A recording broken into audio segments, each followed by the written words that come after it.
है कि औद्योगिक विकास नीति 2024 से 30 की समयावधि एवं समीक्षा। तो औद्योगिक विकास नीति 2024-30 की नियत दिनांक 1 नवंबर 2024 से प्रारंभ होकर 31 मार्च 2030 तक प्रभावशाली रहेगी। यानी ये औद्योगिक नीति कब से स्टार्ट हुई है? 1 नवंबर 2024 से स्टार्ट हुई है और ये कब तक प्रभावशाली रहेगी? 31 मार्च 2030 तक। याद रखिएगा ये नवंबर से मार्च तक चल रहा है, ये नवंबर से अक्टूबर तक नहीं है। जैसे पिछली औद्योगिक नीति होती थी कि 1 नवंबर से स्टार्ट होकर खत्म 31 अक्टूबर को होती थी, तो ये वैसा नहीं है। यहां पर आपसे पेपर में गलती ना हो, इस विषय का विशेष ध्यान रखिएगा कि ये औद्योगिक नीति 1 नवंबर 2024 से स्टार्ट होकर 31 मार्च 2030 में खत्म होगी।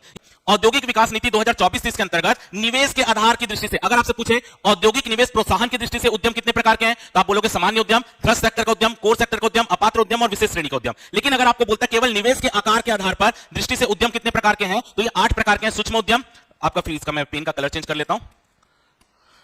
सूक्ष्म उद्यम, लघु उद्यम, मध्यम उद्यम, वृहद उद्यम। अब सबके आगे सूक्ष्म सेवा, लघु सेवा, मध्यम सेवा और वृहद सेवा लगा हुआ है, तो ये इसकी परिभाषा भी हमने पढ़ा था। तो निवेश के आधार पर उद्यम 8 प्रकार के हैं, जबकि औद्योगिक निवेश प्रोत्साहन की दृष्टि से उद्यम सामान्य उद्यम, थ्रस्ट उद्यम, कोर सेक्टर उद्यम, अपात्र उद्यम और विशेष श्रेणी उद्यम यानी 5 प्रकार के हैं। तो अगर आपसे पूछता है औद्योगिक निवेश प्रोत्साहन की दृष्टि से उद्यम कितने प्रकार के हैं, तो 5 प्रकार के हैं। निवेश की दृष्टि से उद्यम कितने प्रकार के हैं, तो 8 प्रकार के हैं। इसको याद रखिएगा, ये पेपर में आ सकता है क्वेश्चन। आगे है निवेशकों का वर्गीकरण, यानी कौन कौन निवेशक हो सकते हैं। जो मैंने आपको बताया था, सामान्य वर्ग के उद्यमी निवेशक हो सकते हैं, अनुसूचित जाति जनजाति वर्ग के उद्यमी निवेशक हो सकते हैं जिनको छूट मिलेगी, अप्रवासी भारतीय, प्रत्यक्ष विदेशी निवेशक, निर्यातक निवेश और विदेशी तकनीक वाले उद्यम को छूट मिलेगी, महिला उद्यमी एवं तृतीय लिंग को छूट मिलेगी यानी ट्रांसजेंडर, राज्य के सेवानिवृत्त सैनिक, राज्य पुलिस एवं अर्धसैनिक बलों के सेवानिवृत्त व्यक्ति, राज्य के सेवानिवृत्त अग्निवीर सैनिक, नक्सलवाद से प्रभावित व्यक्ति, दिव्यांग उद्यमी को छूट मिलेगी, राज्य के महिला स्व सहायता समूह के उद्यमी को छूट मिलेगी। इसके अलावा राज्य के एफपीओ फार्मर्स